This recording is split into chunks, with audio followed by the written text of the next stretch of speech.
Welcome to Angel Institute Season 2. I'm author Erica Penrod with my friend Lucy McConnell. This season, we're going to be talking about all things Cupid as we focus on the Cupid division of Angel Institute. Talking about date nights, relationships, and all of the yummy stuff. So sit down, relax, and join us, and let's get started. Hello and welcome back to Angels Unscripted. I'm your host, Lucy McConnell, with my beautiful co-host, Erica Penrod. And we are happy to be here today with you to discuss the release of Erica's new Cupid book, Your Assignment Dax, and to talk about 3 things that every relationship needs every single day to thrive. Okay. We're here. We got a lot to talk about. I know. Like, wait, have you got that listed out here? I do. We got it written down. Yeah. We're going to bing, bing, bing, bing, bing. Okay, cool. So let's start with your book real quick. Give us an overview. Who is Dax? Okay, Dax is a rock star. Well, like a rock star one. I love it. Yeah, a local rock star. Like he does have a contract, but they're trying to really go big. Yeah. But he really struggles with paying the bills, and then also like being true to who he is and wanting to make the music that he wants to make, but yet the record label is like, no, we need to go this way, we need to do this. But so then he's writing commercial jingles because he's got to, needs a check each month. And I love this conflict because it is so true to life, because it's like, for real, we have to pay bills. We have to live in this world where we're like required to, eat. And so we have to eat only for like 6 hours a day though. Like if you're intermittent fasting. But it's one of those things that like you cannot survive without doing something of value to society. And so well, Dax was really relatable to me and I'm sure you'll get this as an author, because you want to write what you feel is in your heart, but sometimes that's not what is hot. Is going. It's hot right now. We just went to a writing conference, and there was an author who was speaking about, she was super passionate about this fantasy book that she had written, and she just loved it, and it was like her baby. She just loved it. But it was not going anywhere. Like, it wasn't being purchased. It wasn't just, anyway. So she went a different route with a different genre, and now she's just so successful. Doing amazing. That she was like, I had to go where I needed to go, in order to make money to support my family. So I relate to Dax in that way. Like, I can see, like, you're like, no, but I love this one. Oh, because when I started, I was writing historical fiction. And at the time, historical fiction was just a dead zone. And as much as I love the research, I love going to the places and seeing what people, how people lived. I love the, like, dresses, the whole thing. I just loved every bit of it. I loved digging into like the backgrounds of people in history and finding all the dirty laundry and stuff that was like, and being able to see what made them tick. Like that was part of it, is like what motivated this person to do this amazing thing in history. Like, where did they come from, and being able to see those paths and stuff. Loved it with all of my heart. Wrote 1, 2, 3, 4 historical fiction novels that just dead in the water. And so I had to help feed my family. I had to help provide for my family. And so I actually did market research and found that 50% of all the books bought, fiction, nonfiction, any book, were romance books at the time. And I was like, well, that's where I need to go, because that's where the money is. And so I switched over to writing these heartwarming romances, and I have loved it. I really have. I can't say that I regret switching over. But there is a part of me that still calls back to that historical fiction and wants to, like, part of me is still like pining away for that. So it'll come back. One time historical fiction will come back and trend back in. I love historical and I will be ready fiction. to go. I am envious of people that write historical fiction, because for me, I am a pantser. Like, it is by the seat of my pants. And so I would be afraid that I would mess it all up. I wouldn't get everything right. And things just come and I'm like, no. History is rewritten. Yes, and you're, exactly. It would not be that correct. Might be a genre. Pseudo history. Like, what should have happened? It would not be historically correct. The way it should have been. Like, they didn't say, oh, dang it. Like, Anyway, but I that's one of my favorite genres to read. Yeah. But tying it back into Dax, he's relatable because he's struggling with the artistic side of his music, and I get this also, struggle. yeah, I get yeah. this. Like, And I then, like this. And Yeah. then Piper, the love interest, she was a successful event planner, and she had a bad breakup. She was engaged, and anyway, she comes to Benton Falls as like a restart. Like, Okay. she grew up there, and she's working with flowers now. She's like a florist, and so she finds it's a way to use her creativity, but she's also got that business sense from her previous job. Yeah. So she kind of knows how to manage both, and that's where she comes in and helps Dax. Like, okay. She helps him find his way through creativity and, like, you know, how to manage both. Yeah. And then you have Cece, their angel, their Cupid, and she is hilarious because she tries her little heart out, and 90% of the time it does not go the way she intends, and so it's so fun. She was super fun to write because she is causing all sorts of things, crazy, chaotic, more problems than she's solving. Yes, but the beautiful thing of it, just like life, is that when you're meant to be, you're meant to be. Yeah. And it just works out. And so she's finding that balance of what is her role in bringing these two soulmates together. I love that. It's so much fun. I mean, love rock star stuff. That's fun. It was fun doing the florist, and then Cece with her creative attempts at bringing these two together. It's a fine balance when you're matchmaking. We have, my husband and I have matchmaking. Matched, maybe. Yeah. Matched 3. I know matchmade. Yeah. 3 different times, and 2 of those 3 times got married. Really? And so, yes, we have a good record. If we're feeling like 2 people should be together, we really do. Like, between him and I, we have a good vibe about that kind of thing. So, but it is a fine line of, okay, we're going to double with you for the first date so that there's no awkwardness. And then, you know, kind of like, when do you pull back and let them kind of take it on their own? And when do you sit in there and, like, kind of facilitate the friendship / romance, you know, kind of a thing. And so it's one of those that it's a fine line. So I empathize with Cece because I don't want to be the one to mess it up, like, because it feels like it's going to be so perfect. And so where she can see that they're supposed to be soulmates, and she knows these 2 are supposed to be together. So, like, don't mess it up, but also make sure it happens within your assignment timeline. Yeah, because timing with romance is a thing. It really is. Like, and in fact, it's interesting because I've talked to a young couple the other day, and they're like at this point that they kind of want to get serious, but they're also both going, like, we are in different, like, one of us is starting college, one of us is working full time, we're in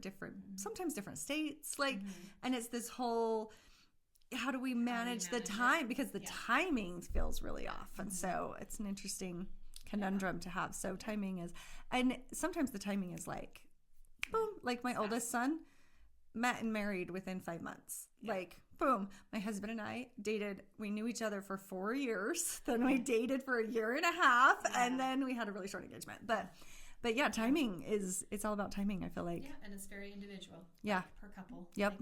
Yep. So if you are noticing everyone around you getting married and you're not there yet, don't stress. It's okay to wait. Fine. Also, though, if you're ready, go. Like, it's okay. It's so individual. Okay. So when you have a relationship and you're in one, what are the 3 things that each relationship needs? 1, 2, 3 things that each relationship needs to be nurtured every day.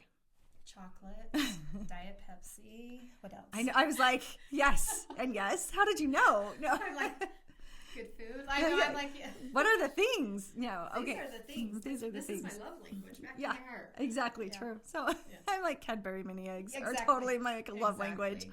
No, the first thing that you need is physical touch. Okay. Some form of physical touch, really making that physical connection every single day, whether it's a hug, a kiss, snuggle on the couch, you know, whatever it is, but physically touching that person that you're in a good committed relationship to is very important. So that's number 1. Yes. I always say, let's hug it out. Like, whatever's going on, if it's my husband or my kids or whatever, I'm like, stop, we need to hug it out. Like, let's just hug until this feels better. You know? Like, and yes, until all those walls come down. It's something about that. Yeah, just the touch. It's like, physical touch let's is huge. just hold on until this starts to soften. Yeah, I love that. So do you ever have, like, would you make your kids do it when they were little? Yes. And were the boys like, yes. So I had my my second son. Yeah, he's going to love I'm sharing that. Anyhow, him and I felt like, and it's funny because if I ask him about it, he's like, Mom, I don't know what you were talking about. Right. He doesn't remember it this way. No. But I felt like him and I were just not communicating super well. And when he was being a teenager, and my older son was just constantly talking to me. I felt like we were really connected. And the second son, I was like, what's wrong with us? Like, we don't connect. Yeah. Not realizing that he's very different and that personality wise. Yes. Yeah. And it just wasn't what he needed.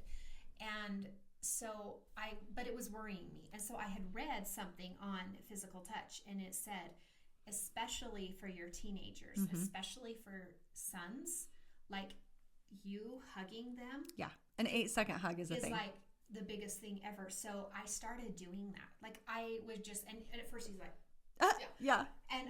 But it did. It softened everything over time. So I'm a big believer in hugs. So mine, who's 18 now, my son, the third born, had gone to a assembly at school, and they talked about 8-second hugs, and that everybody needs an 8-second hug every day. So he determined that he was going to hug everyone at least 8 seconds.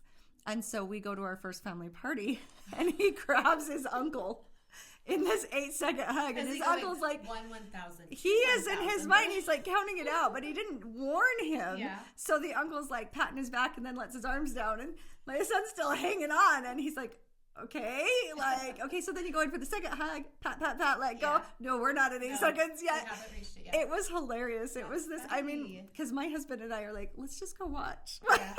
Let's see what happens. They're a very much no touchy family, and so it was like hilarious.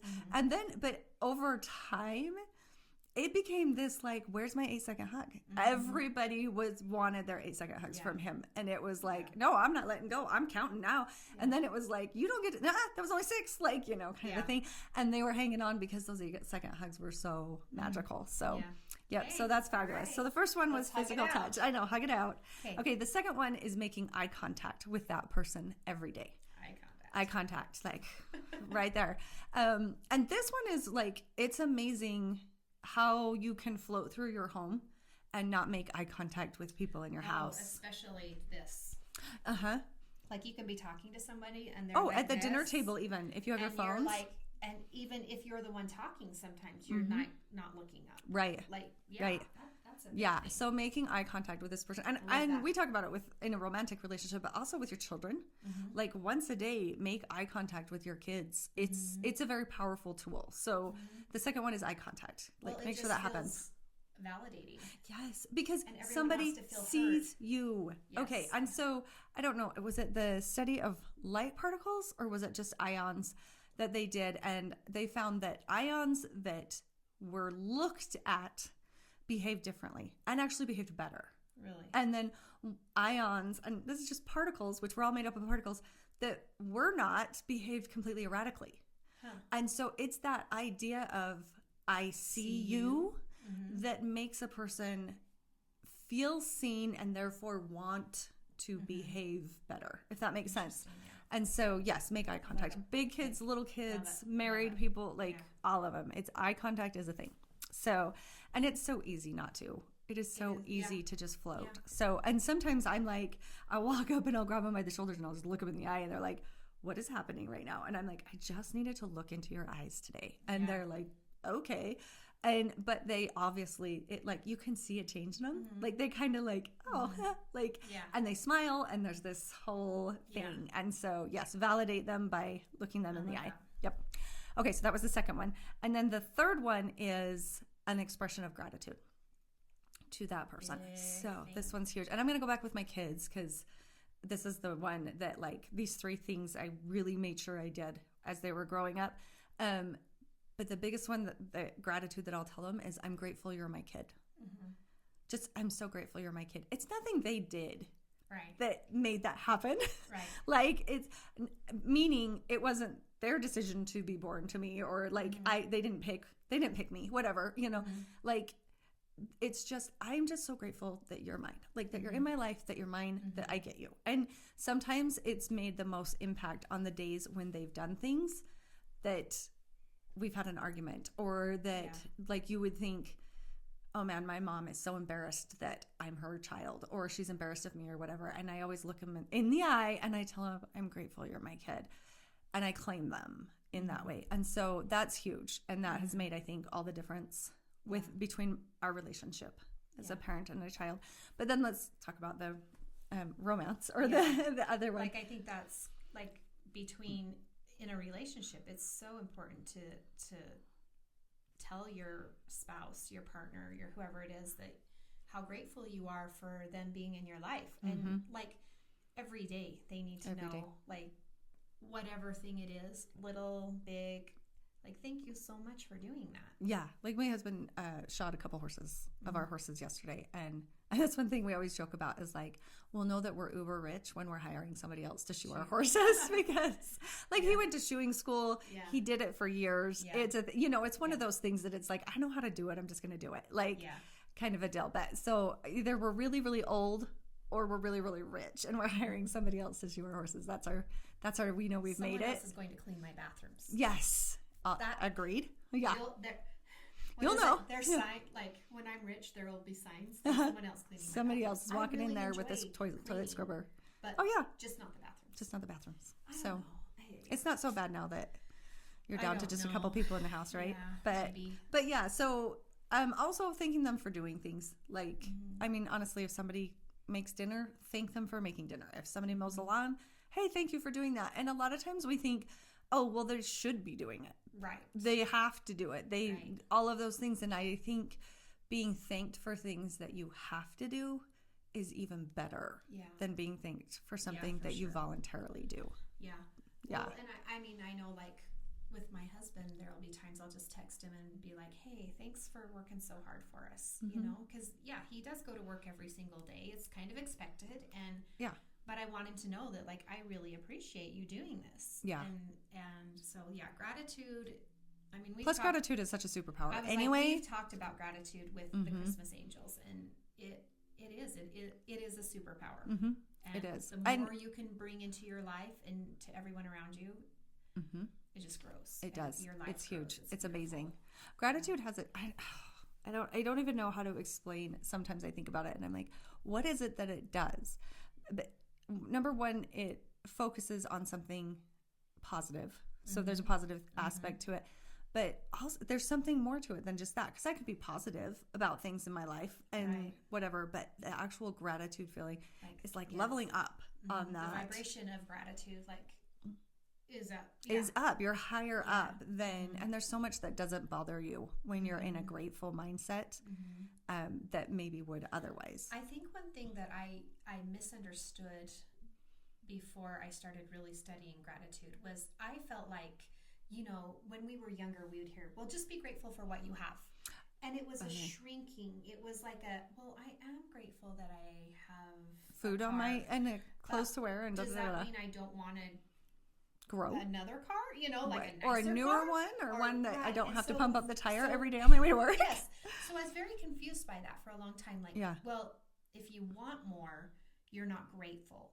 And I don't think that's the same thing, right? But that's what But that's how I felt. That mentality comes across. Like quit wishing for something else. Just be grateful for what you have. Like you're ungrateful because you want more, which is not truth. That's not it, because we are created to grow. We are created to always want more. We, just like nature, we follow the patterns of nature. It's always for growth. Always growth. For expansion. And then by being grateful for what we have right now, then we grow. Like, I love my car I have right now. I do. But I'm already thinking about, I wonder what one I'm going to get next. What other things would I love? What kind of doohickeys in it would I want it to do? But it's amazing of like feeling the absolute gratitude for what I have now is so empowering and empowers me to go out and grow. Can I tell you? So we had a Yukon for, I'm trying to think, 18 years, 17 years. There was over 300,000 miles on this car.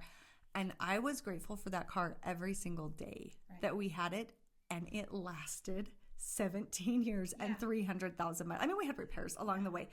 But it literally raised my kids, kind of a deal. And I honestly think it's because I was grateful for it all the time, because I was so grateful we had a car that was big enough for all of us and we could take a couple of friends and that it ran well. And I'm literally, I would be like, oh my gosh, I'm so grateful this car runs so well. And I would tell people, we're coming up on 300,000 miles and we've done like, these are the repairs we've had and it's been amazing. And people are like, man, I should buy one of those. And I'm like, you should. But then I'm thinking, should I have recommended the car, or is it because my gratitude has kept this car running this whole time? And I honestly believe that it was 90% the gratitude, 10% the make of the car. Right. So, well, going back to relationships with gratitude, as you were sharing that, I was thinking about sometimes when my husband and I are not agreeing on something, or there's just a little contention, I will start saying, thank you, I'm so grateful that he does this, or that, like, seeing it resolved, like the way that I want it to be resolved, I'll start being grateful for that resolution even before it happens. Yeah. And as soon as I start shifting toward, it's resolved. Yeah. And I'm grateful that we've come to this. That it's all done. Like, or I'm grateful for, I'm like, it really is crazy how it works. Yeah. Yeah, so it's an amazing. I thought you were going to relate relationships to cars and be like, if you want to keep them running, you got to feed them with gratitude. I was like, that works, you know. Yeah. So So okay, so those are the 3 things. Let's recap one more time. Physical touch every day. Perfect. Eye contact every day, and a gratitude, an expression of gratitude every day. And it's so simple. Yes, it is so simple. I'm going to really focus on it this week and see if you notice. Because I know you and your husband, you're probably doing these anyway. Right. So, but paying attention to them is like being intentional with it sometimes, because you never know when you're like, oh, this works really well for us. I want to work a little bit harder on this. I want to do a little bit more of this. Be a little bit better at it. Yeah. So, I'd like to try. Be intentional with the 3 things. So so great. Okay, we'd love to hear what your thoughts are on these 3 things that every relationship needs every day, including like your relationship with your kids, friends, good friends, distant friends, distant family. Like, if there's some way that you can do these 3 things each day. I think as you go further out of the circle, we have what we call the inner circle, which is our family that grew up in this house and then married in. That's the inner circle.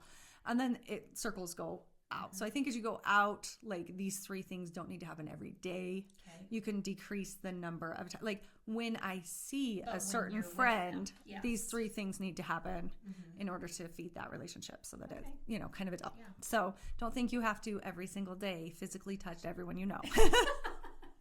That is not the point. But physically touch every single person in your home every day that lives with you. Yeah, your neighbors are going to be like, I know. Oh, no, here she comes. That would be hilarious. So, okay, well, thank you so much for joining us today. Please hit that like, subscribe buttons if you enjoyed what we talked about, and it helps other people find this channel. It helps us to grow, so we appreciate that. Yeah. Leave us a comment. Let us know what you think about the 3 things, and when you do the 3 things this week, let us know how it went. Yes, for sure. Yeah. Yep. Thank you, and we will see you again next week. Yeah. Thank you.